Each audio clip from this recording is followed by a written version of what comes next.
Bismillahirrahmanirrahim. Alhamdulillahirabbil alamin wassalatu wassalamu ala habibillah sayyidina maulana Muhammad ibni Abdullah wa ala alihi wa sahbihi wa mawalah.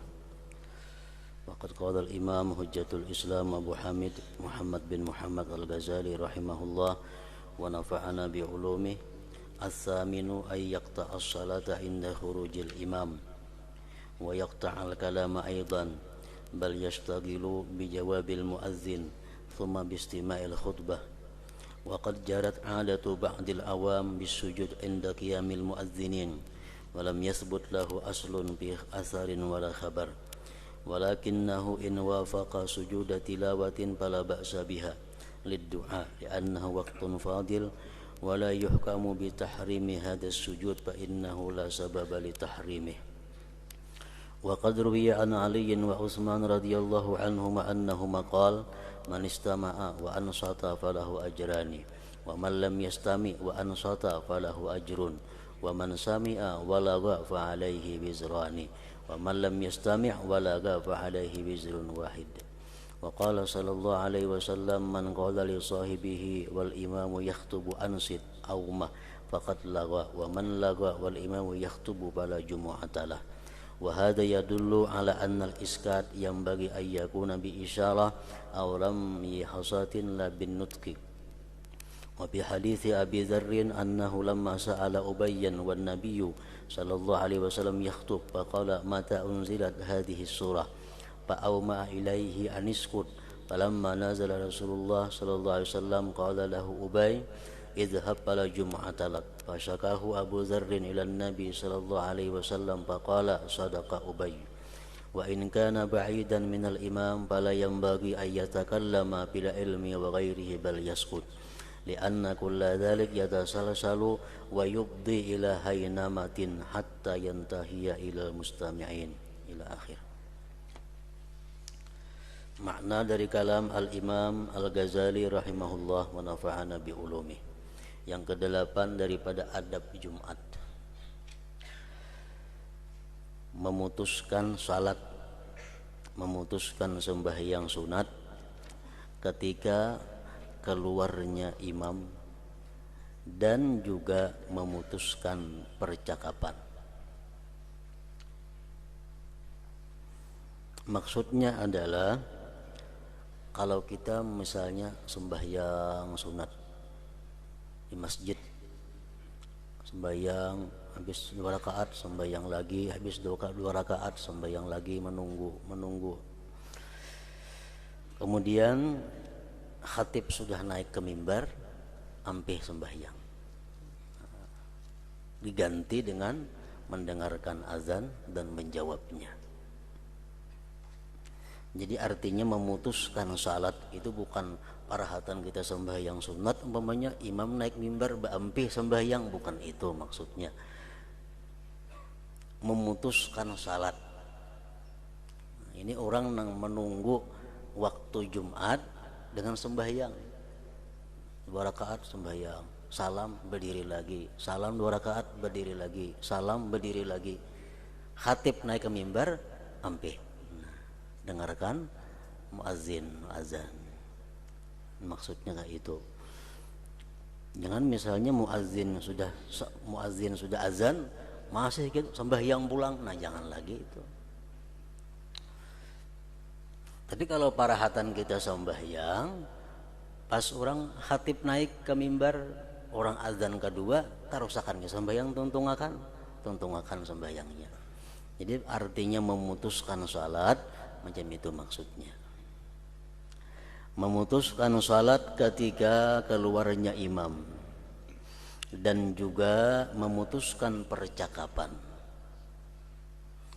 Misalnya rahatan ada ceramah, rahatan ada bepandir, rahatan ada nang berkisah.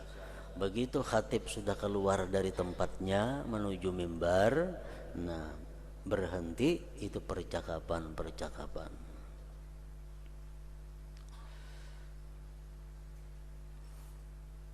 Ya, macam kayak di Masjid Nabawi umpamanya atau Masjidil Haram, di situ menunggu khutbah itu macam-macam manusia. Ada yang sekelompok di situ dudukan muzakarah ilmu, Satu yok di sini dudukan baca Al-Quran, satu yok di sini dudukan berzikir, lain-lain. Jadi begitu khatib sudah keluar naik ke mimbar, nah semuaan menghentikan kegiatan-kegiatannya. Bahkan ia sibuk dengan menjawab muazzin. Azan Jumat 2 kali. Azan yang pertama itu hanya azan lil i'lam, untuk memberitahu. Belum lagi dikatakan itu azan Jumat yang sebenarnya. Azan Jumat yang sebenarnya itu adalah azan yang kedua. Nah, azan yang kedua itulah yang berlaku hukum Jumat, di mana kita haram berjual beli sesudah azan yang kedua itu. Azan yang pertama belum ada hukumnya. Itu hanya sekedar menyuruh orang supaya masukkan ke masjid. Azan yang pertama itu. Kemudian mendengarkan khutbah.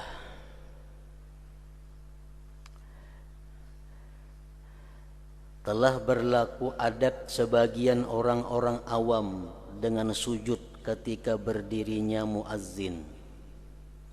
Mungkin di daerah mana, di kampung mana, di situ bila muazzin berdiri hendak azan, jamaah ini sujud.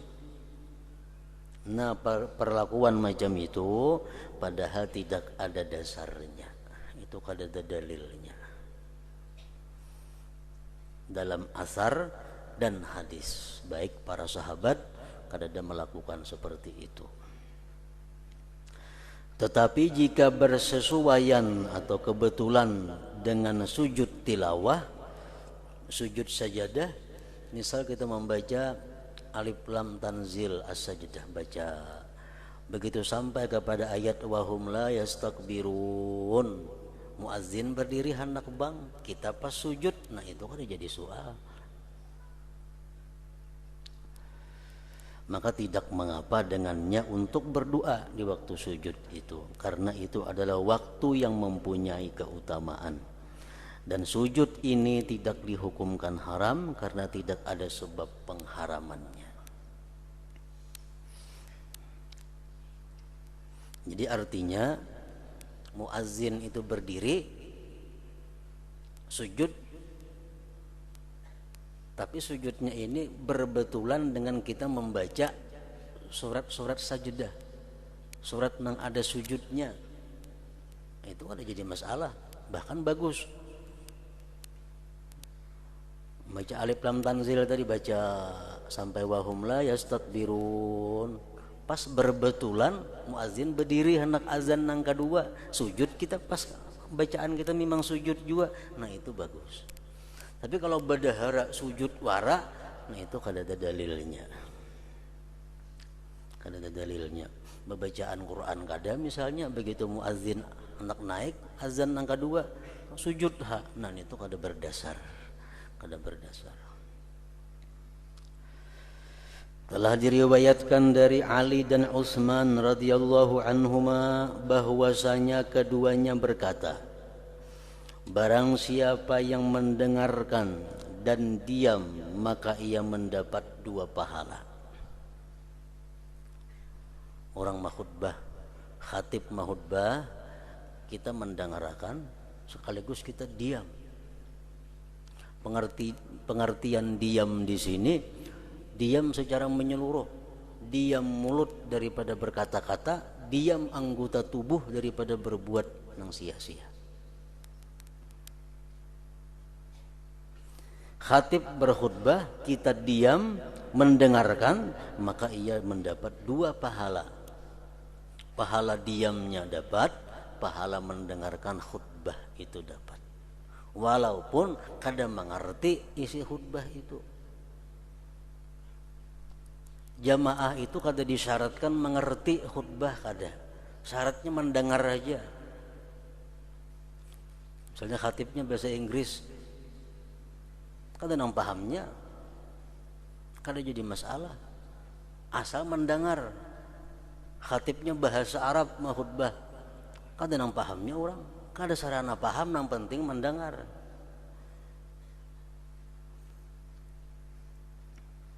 Wa idza sa'idal khatibul mimbar fastami'u lahu. Bila khatib sudah naik mimbar, fastami'u lah, dengarkan. Adalah pahamkan, ada dengarkan aja.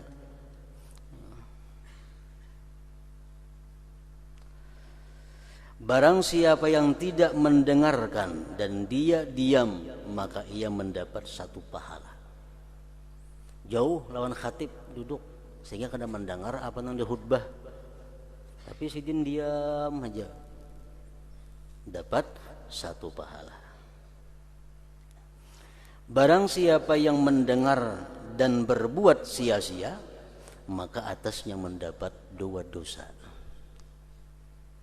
Khatib berkhutbah mendengar, gerunung-gerunung bepandir, atau kada bepandir cuma tangan kada kakaruan ngapakah dikuritisi. Pengertian diam tadi, diam anggota tubuh daripada berbuat nang sia-sia, diam mulut dari berkata nang sia-sia. Misalnya khatib menghutbah, kuku kau dikuritisi nang apa mah bujur ya diam, cuma gawian lain ada anggota tubuh termasuk nang sia-sia. Ada beranai tangan.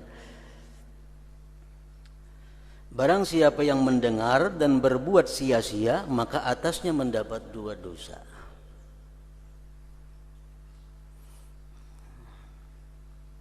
Untung aja perempuan kada wajib Jumat. Kada wajib Jumat ngalih bana bini-bini. Kenapa? Ngalih beranai. Gurunuman di mana aja. Untung laki-laki aja yang wajib sembahyang Jumatnya kalau beranai mengadakan khutbah itu. Barang siapa yang mendengar dan berbuat sia-sia, maka atasnya mendapat 2 dosa. Dan barang siapa yang tidak mendengar dan ia berbuat sia-sia, maka atasnya 1 dosa. Nah, kada mendengar khatib mahutbah kalau bepandiran maka atasnya 1 dosa. Di warung dudukan hanya mendengar bang orang mahutbah, pandir gerunuman, orang kamat hanya kena kamu sejidan, nah kartakah sembayangnya pulang. Dan barang siapa yang tidak mendengar dan ia berbuat sia-sia, maka atasnya 1 dosa. Itu perkataan Sayyidina Ali dan Sayyidina Utsman radhiyallahu anhuma. Rasulullah sallallahu alaihi wasallam bersabda, "Man qala li sahibihi wal imamu yakhtubu ansit aw mah faqad lagha, wa man lagha wal imamu yakhtubu fala jumu'atalah." Artinya sabda Rasulullah, barang siapa yang berkata kepada temannya padahal imam sedang mengkhutbah, dengarkanlah baik-baik atau jangan, maka sia-sia. Dan barang siapa yang berbuat sia-sia padahal imam sedang mengkhutbah, maka ia tidak mendapat Jumat. Dengarkan khutbah, anak kawan yang bepandir no umpamanya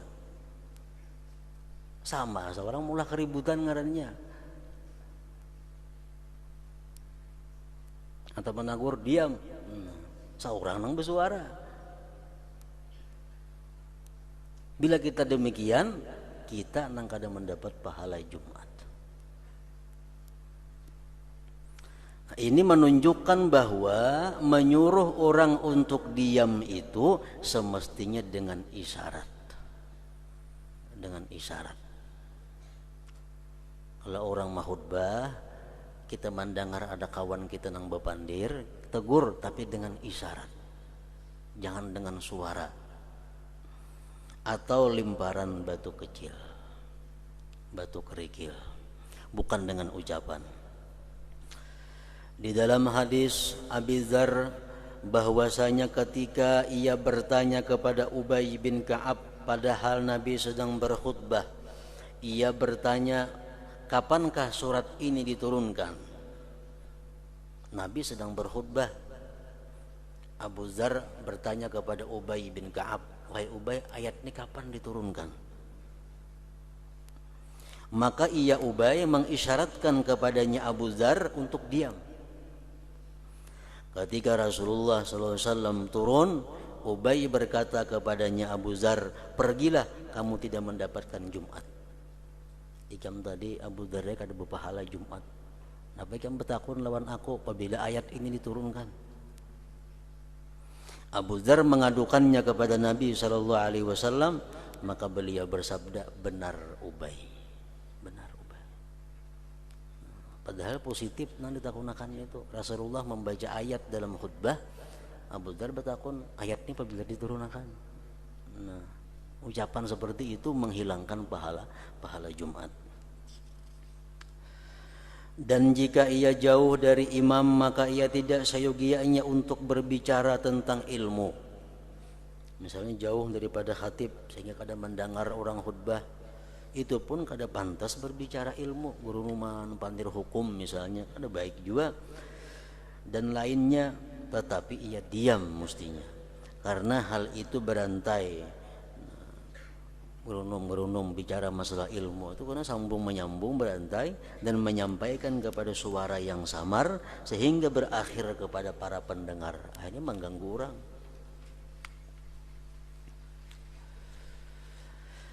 Dan ia tidak duduk pada lingkaran orang yang bercakap-cakap. Jauh kita mempandiran misal di sini orang mahutbah, jauh kita. Barang siapa yang lemah dari mendengarkan karena jauh, maka hendaklah ia mendengarkan baik-baik, itulah yang disukai. Menekan kita jauh misalnya kadang-kadang diam, itu yang lebih disukai. Apabila waktu berkhutbah imam itu dimakruhkan untuk salat, maka bercakap-cakap itu lebih utama kemakruhannya. Khatib berkhutbah sembahyang aja kada boleh, apalagi bepandir. Ali karramallahu wajhah berkata, dimakruhkan salat itu pada 4 saat, yaitu sesudah salat subuh. Sesudah sembahyang subuh makruh sembahyang sampai terbit matahari lewat sakadar tumbak, ujar di dalam kitab fikih. Sakadar tumbak itu artinya 16 menit kurang lebih.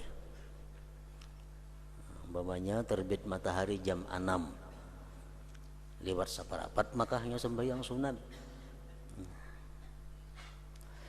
Sesudah salat asar jangan hendak sembahyang sunat juga. Tengah hari artinya pas matahari di tengah, jangan hendak sembahyang juga. Dan salat di mana imam sedang mengkhutbah. Yang ke-9, dalam makmum Jumat hendaklah ia memelihara apa yang telah kami sebutkan pada selainnya.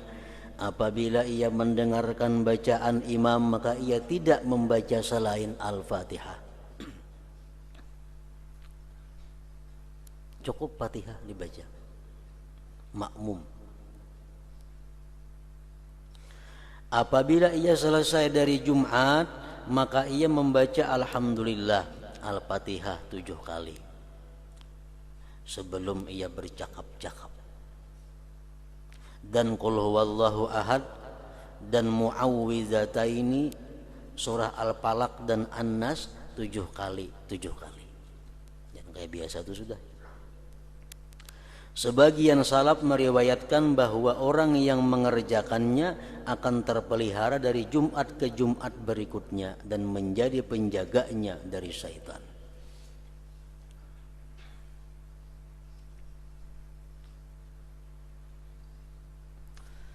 Setelah Jumat disunnatkan untuk membaca Allahumma ya Ghaniyu ya Hamid, ya Mubdi'u ya Mu'id, ya Rahimu ya Wadud, aghnini bihalalika an haramik wa bifadlika amman siwak. Artinya, ya Allah, wahai zat yang maha kaya, wahai zat yang maha terpuji, wahai zat yang memulai, wahai zat yang mengembalikan, wahai zat yang maha pengasih, wahai zat yang maha mencintai, kayakanlah saya dengan barang halalmu dari barang haram laranganmu, dan dengan anugerahmu dari selain. Berapa kali membaca itu? Rasulullah kadang menentukan secara jelas dalam hadis ini.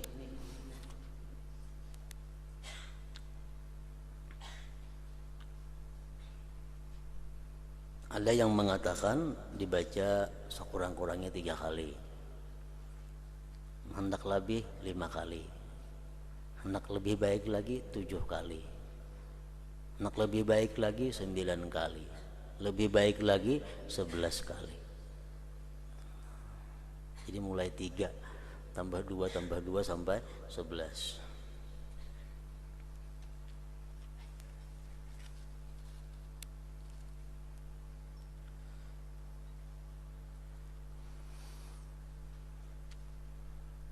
Dikatakan bahwa barang siapa yang mengakalkan terus-menerus membaca doa ini, maka Allah yang Maha Suci mengayakkannya dari makhluknya, dan ia memberi rezeki kepadanya dari sesuatu yang tidak diperkirakan.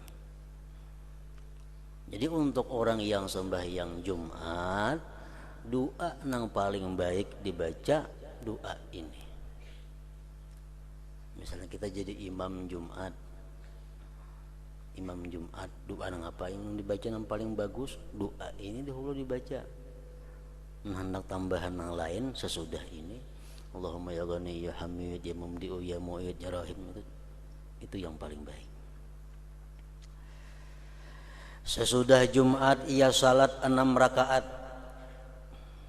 Ibnu Umar radhiyallahu anhuma meriwayatkan bahwasanya Nabi sallallahu alaihi wasallam salat 2 rakaat sesudah Jumat, dan Abu Hurairah meriwayatkan 4 rakaat. Ali dan Abdullah bin Abbas radhiyallahu anhum meriwayatkan 6 rakaat. Seluruhnya itu sahih dalam berbagai keadaan yang berbeda-beda, dan yang lebih sempurna itu adalah lebih afdal. Tontong sembahyang Jumat habis bacaan 77 tadi dan bacaan-bacaan yang lainnya, hanya sembahyang.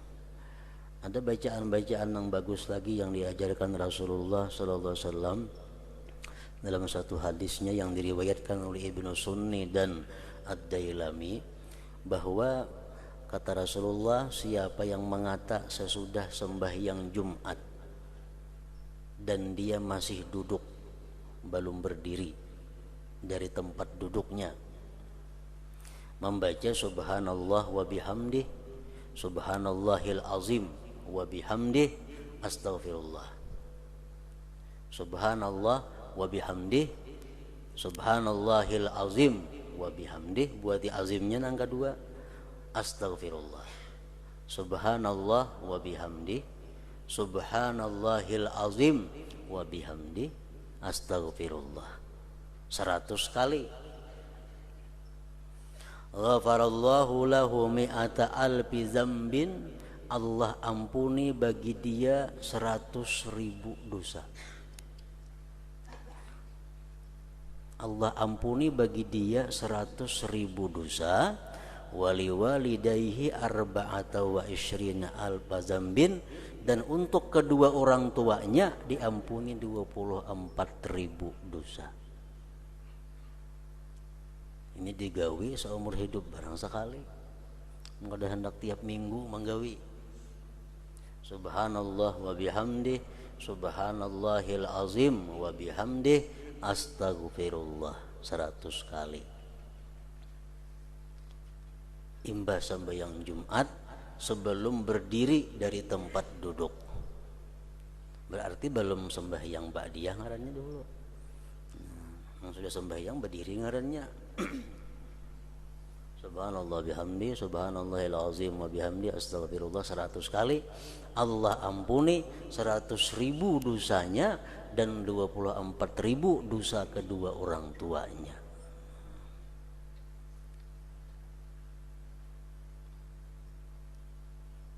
Nah, betuntong bacaan itu ayo anak sembahyang lagi. Sesudah Jumat ia salat 6 rakaat tadi. Ibnu Umar radhiyallahu anhuma meriwayatkan bahwasanya Nabi sallallahu alaihi wasallam salat 2 rakaat sesudah Jumat, dan Abu Hurairah meriwayatkan 4 rakaat. Ali dan Abdullah bin Abbas radhiyallahu anhum meriwayatkan 6 rakaat. Seluruhnya itu sahih dalam berbagai keadaan yang berbeda-beda, dan yang lebih sempurna itu adalah lebih afdal. Macam-macam caranya ini. Ada yang mengatakan sesudah Jumat itu kita tuntung bacaan-bacaan tadi, sembahyang ba'diyah Jumat 2 rakaat. Ba'diyah Jumat 2 rakaat. Karena bulik ke rumah tambah sembahyang sunat mutlak 4 rakaat sekali salam.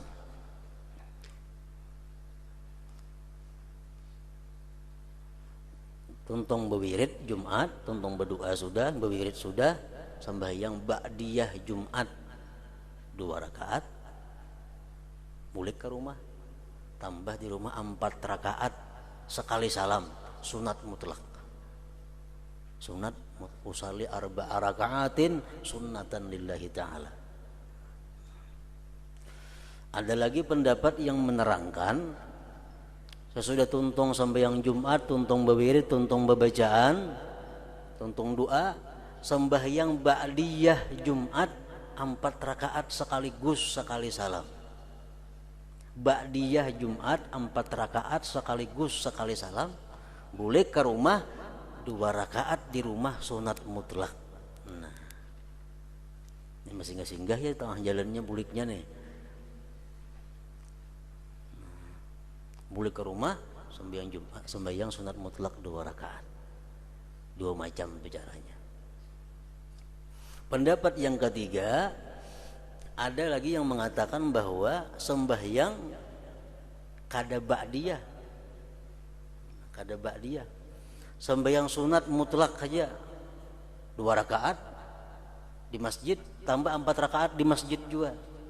Kada ada ba'diyah-ba'diyahan. Ada juga pendapat ulama seperti itu. Atau sebaliknya, sesudah sembahyang Jumat, sudah wirid, sudah doa, sembahyang sunat mutlak 4 rakaat sekaligus salam di masjid, tambah 2 rakaat di masjid pulang, sunat mutlak juga. Kada ada ba'diyahnya. Nah, jadi ada 4 macam cara menggawinya tuh. Ada 4 macam. Pertama, 2 rakaat ba'diyah.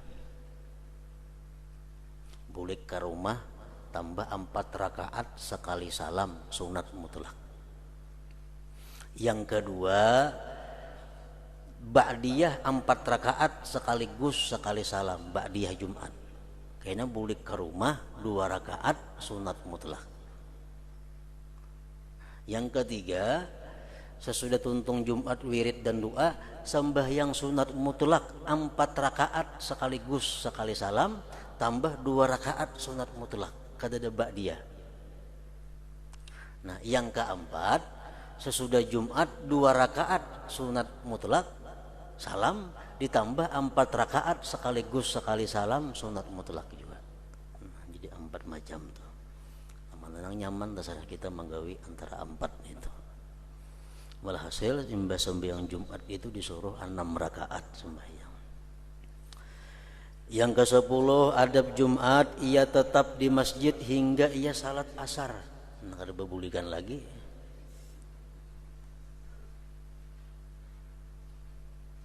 Kada dipadahkan, kada itu beamalan, kada begana di masjid, guring kenapa kah sampai asar. Yang penting i'tikaf. Jadi i'tikaf mulai datang pokok 11 ke masjid, i'tikaf umpamanya sampai kena asar di masjid pulang. Jika ia tinggal sampai maghrib, maka itu paling utama. Maghrib punya boleh ke rumah. Dikatakan barang siapa salat asar di masjid jami', maka ia mendapat pahala haji, dan barang siapa salat maghrib, maka ia mendapat pahala haji dan umrah.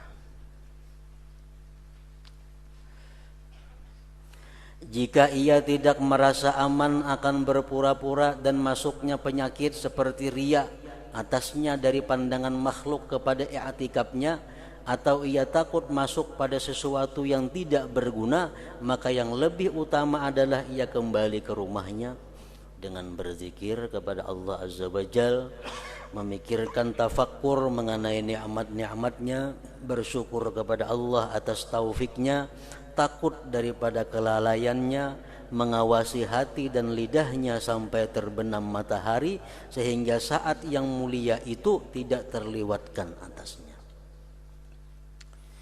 amunnya asa kuatir kalau pinaria, kuatir kalau kada bisa menjaga hak-hak masjid. Mun bagana mulai 11 jam 11 sampai maghrib, kuatir kalau ria, kalau kada bisa menjaga hak masjid. Nah, lebih baik boleh ke rumah. Boleh ke rumah diisi waktu dengan ibadah seperti tadi.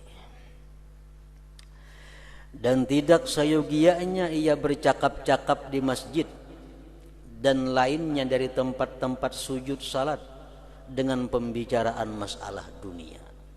Mun anggaran bahasa yang Jumat bependiran di masjid, kisah politik macam-macam, lebih baik boleh ke rumah. Rasulullah SAW pernah bersabda, "Iza atar rajulul masjid fa aksara minal kalam, fataqulul malaikatu lahu uskut ya waliyallah." Kalau orang tuh di masjid, ujar Nabi kita, di masjid bepandiran, pandir dunia, malaikat berkata, uskut ya waliyallah, diamlah kamu hai wali Allah. Jadi orang yang di masjid itu dianggap sebagai wali Allah, walinya Allah. Ini bepandiran masalah dunia, ujar malaikat, oh wali Allah berdiam. Amunnya kada maasi bepandir terus, ujar malaikat, uskut ya bagidallah, diamlah wahai orang yang dimurkai Allah. Sampai jadi wali sudah.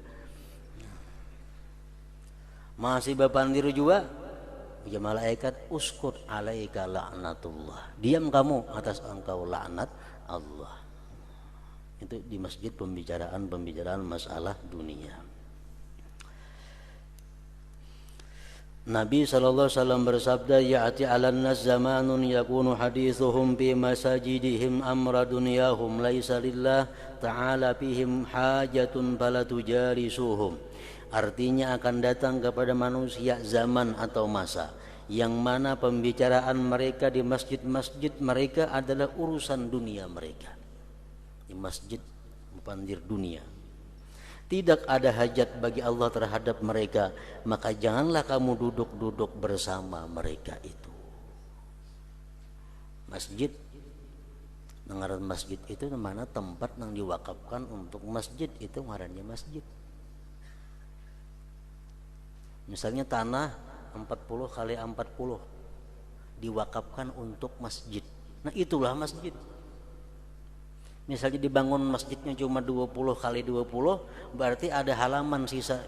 Halaman itu masih hukumnya masjid karena wakaf untuk masjid. Di pelataran masjid sama aja hukumnya dalam masjid. Jadi misalnya masjid itu bukan hanya terbatas bangunannya aja, masjid kada. Tanah yang diwakafkan untuk masjid itu masjid ngarannya.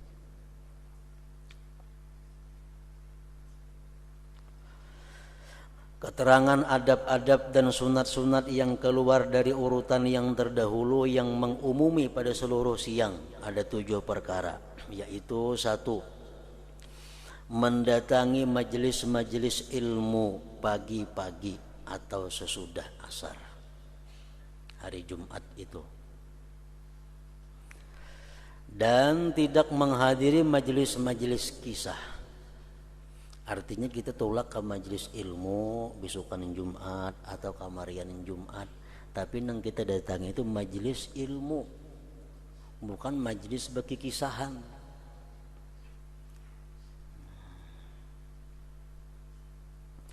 Maka tidak ada kebaikan dalam perkataan mereka. Bagi kisahan itu kan ada kebaikannya. Kenapa?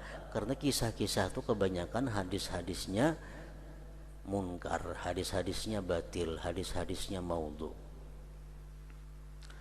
Dan tidak sayogianya orang yang berkeinginan akhirat untuk kosong dari kebaikan-kebaikan dan doa-doa pada seluruh hari Jumat, sehingga saat yang mulia itu menemuinya sedangkan dia dalam kebaikan. Jadi Jumat itu hari raya kaum muslimin, hari Allah banyak melimpahkan anugerah. Sayogianya hari itu jangan disia-siakan untuk urusan-urusan duniawi, diisi dengan urusan kebaikan, supaya dalam saat nang mustajab hari Jumat itu kita berada dalam kelakuan baik. Kebaikan itu bukan hanya membaca Quran, bukan hanya membaca salawat, bukan hanya zikir. Kebaikan itu banyak. Termasuk it'amut ta'am, memberi makan orang. Jadi mulai ibu-ibunya di rumah, bini-bini yang menyiapkan makanan, membesuhi piringnya, mengurakakan hambalnya, itu dapat pahala hari Jumat. Termasuk berbuat kebaikan. It'amut ta'am termasuk lagi perbuatan yang bagus dilakukan hari Jumat, silatul arham, bailang lawan keluarga hari Jumat. Termasuk perbuatan yang dimuliakan. Imatatul aza anit tarik, gotong royong, bersihi gut-gut jalan-jalan, termasuk kebaikan hari Jumat. Cuma jangan sehariannya gotong royong itu dibagi-bagi waktunya. Iyadatul marda, mengilangi orang-orang sakit di hari Jumat, termasuk gawian akhirat. Ziaratul kubur auliya was salihin, ziarah ke kubur wali-wali, ke kubur orang salih pada hari Jumat, termasuk kebaikan. Ziarah ke kubur abah, mama, dan sanak hari Jumat, termasuk kebaikan. Ziarah kepada yang hidup-hidup daripada ulama, orang-orang salih, termasuk kebaikan. Nah, jadi hari Jumat itu bukan hanya di rumah melulu membaca Quran, kata dia mintu. Maksudnya apapun amal kebaikan termasuk di dalam kebaikan hari Jumat itu. Dan tidak sayogianya untuk menghadiri lingkaran duduk-duduk pada hari Jumat sebelum salat. Biasa di masjid di Arab situ sebelum Jumat tuh ada sini halakah majelis, di situ ada majelis di masjid tuh kan betuyuk-tuyuk kayak itu manusia. Nah, jangan umpatan di situ kecuali ia nang tukang ceramah ini orangnya alim billah. Ia mengingatkan hari-hari Allah dan memahami tentang agama Allah yang dibicarakan di masjid di pagi hari. Maka ia duduk kepadanya. Ia menjadi orang yang menghimpun antara berpagi-pagi dan mendengarkan. Mendengarkan ilmu yang bermanfaat di akhirat itu adalah lebih utama daripada bersibuk-sibuk dengan yang sunat-sunat. Ilmu yang bermanfaat tapinya ilmu nafi', ilmu ada nafi', ada dhar. Ada ilmu yang bermanfaat, ada ilmu yang memudarat. Ilmu yang bermanfaat itu contohnya ilmu yang membuat takut kepada Allah. Ilmu yang membuat kita takut kepada Allah. Dahulunya kita wani berbuat maksiat kepada Allah. Dahulu wani berbuat maksiat. Sekarang imbah kita menuntut ilmu, kita jadi takut kepada Allah berbuat maksiat. Nah, itu ilmu yang bermanfaat ngarannya. Ilmu yang mudarat kayak apa? Ilmu mudarat itu ilmu yang membuat kita berani atas Allah. Dahulu bagus takut kepada Allah, selalu simbah mengaji berubah kelakuan. Dulunya selawar panjang, selawar handap, wah ini. Kada takut lagi lawan Allah, selalu mengaji ini tuh. Itu ilmu dar ngarannya, ilmu yang membahayakan. Ada juga ilmunya itu.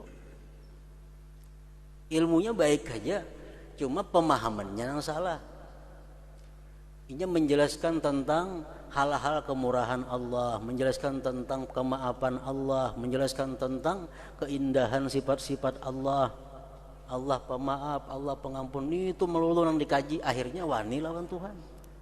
Kalau dikaji ilmu yang sebelahnya, Allah itu maha penyiksa, Allah itu maha adil, Allah itu maha menindak. Nah, sebelah aja dikaji, akhirnya wani lawan Allah, itu membahayakan ilmunya. Ilmu yang bermanfaat, ilmu yang membuat rajin beribadah. Sebelum mengaji ada ibadah, begitu mengaji rajin beribadah. Nah, itu ilmu bermanfaat ngarannya. Ilmu yang mudarat napa? Dahulunya penyembahyang, imbah mengaji tang ampih sembahyang. Ada itu. Itu ilmu yang memudaratkan. Lagi belum mengaji itu sembahyang tahajud aktif, membaca surah-surah nang baik Quran aktif, bagus ke pengajian aktif, imbah mengaji ilmu itu kada mau lagi beramal ibadah, sembahyang kada, puasa kada, ampun orang ya pun seorang. Itu ilmu dar, ilmu nang bermanfaat, nang memudaratkan bagi dia. Ilmu nang bermanfaat lagi, ilmu yang mengakibatkan kita merasa hina diri. Ilmu nang bermanfaat. Ilmu nang kita kaji, bila kita kaji ilmu itu kita merasa oh diri kita hina. Diri kita sekalinya banyak dosa. Diri kita sekalinya banyak salah. Diri kita banyak ingkar kepada Allah. Nah, itu ilmu nang bermanfaat. Ilmu yang bermanfaat, ilmu yang merasa kehinaan diri dan kebaikan orang lain. Orang lain baik pada aku, orang lain hatinya baik pada aku, orang lain itu ibadahnya baik pada aku, orang lain taatnya baik pada aku. Sedangkan aku banyak salahnya. Nah, kalau hati kita merasa seperti itu sesudah menuntut ilmu, ilmu bermanfaat nang dikaji itu ngarannya. Sebaliknya ilmu nang mudarat, ilmu nang begitu dikaji, seorang merasa baik, orang luput semuaan. Nang mengaji, orang salah semuaan sekalinya. Nang bujur aku aja. Nah, ini terbalik. Min plusnya terbalik nih. Bila orang macam ini, ya nang ada motornya kalanggar. Berjamaah kada mau lagi, imamnya salah, orangnya kada nang baiknya, aku aja nang baik. Ya ini artinya ilmunya. Ilmu nang memudaratkan dirinya. Ilmu nang baik, ilmu nang bila dikaji merasa diri kita hina, orang lebih baik. Ilmu nang memudaratkan apa begitu dikaji seorang baik, orang luput. Nah itu.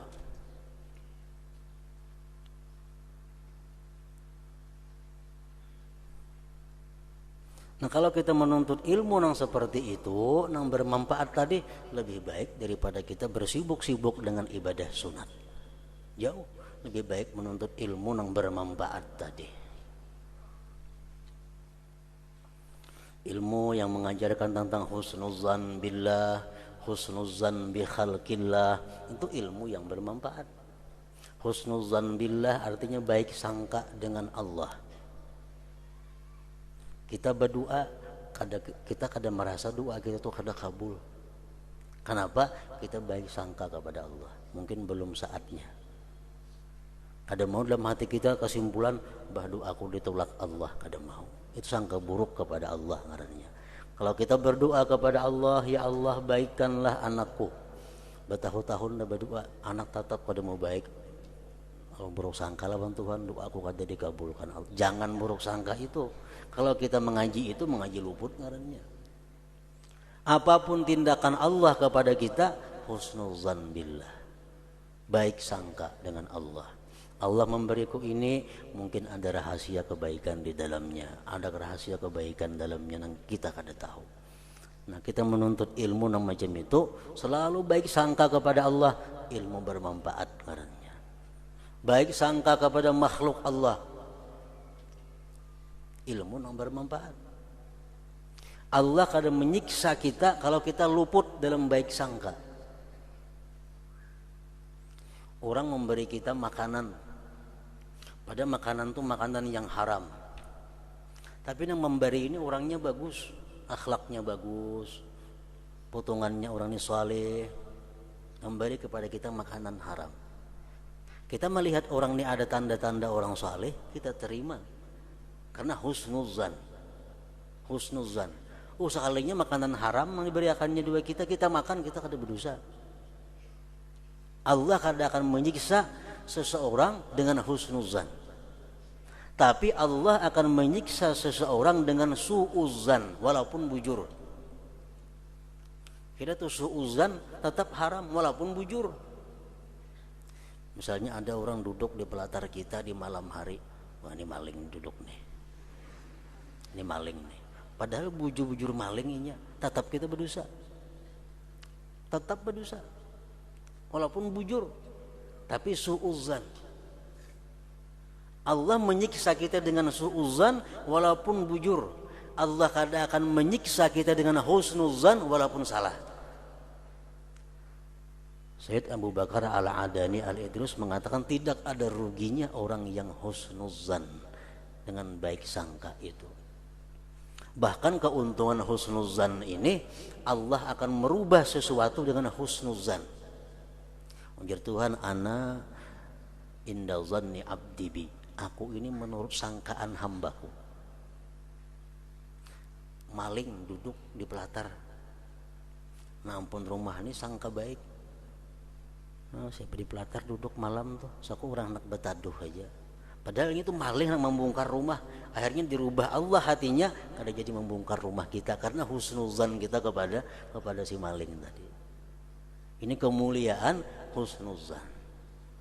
Perampok, nah ini tamu mau datang nih, mungkinnya hendak minta apa doa aku, mungkin hendak minta banyu, mungkin hendak minta makan aja nih. Husnuzan dalam hati. Akhirnya dia datang ke rumah hanya minta nasi. Karena jadi merampok berkat orang itu husnuzan. Kalau suuzan sebaliknya, orang yang baik-baik, ini perampok, saya perampok bujur datang nih toh. Dibalik oleh Allah. Ana inda zanni abdi bi. Nah, mempelajari ilmu nang sekitar husnuzan billah, husnuzan bi khalqillah, itu ilmu nang bermanfaat. Nang kita hadir di situ lebih baik daripada sembahyang sunat. Abu Dzar telah meriwayatkan inna hudura majlisi ilmin afdal min salati alfi rak'atin. Artinya sesungguhnya menghadiri majlis ilmu itu lebih baik, lebih utama daripada salat 1000 rakaat. Ilmunya ilmu nang bermanfaat tadi maksudnya.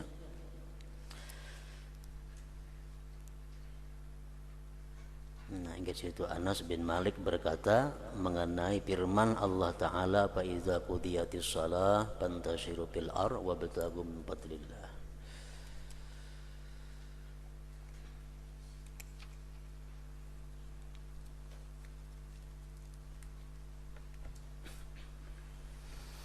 Afdalu dzikri fa'lam annahu la ilaha illallah Muhammadur Rasulullah, la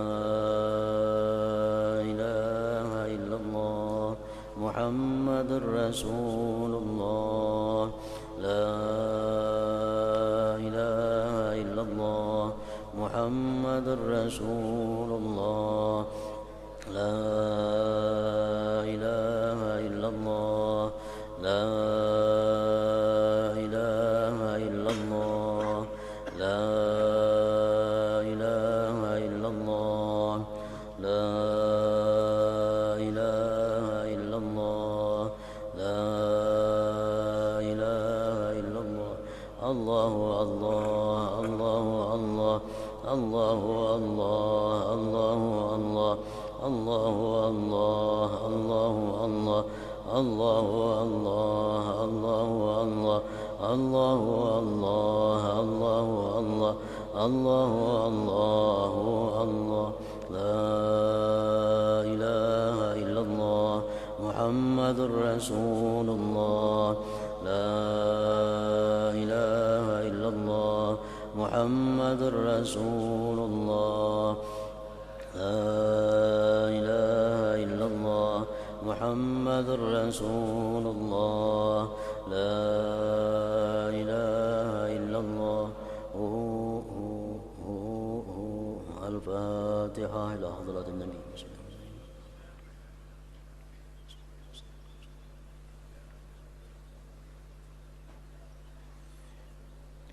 فيا أيها الرجل منه شفاعة صلوا عليه وسلموا تسليما.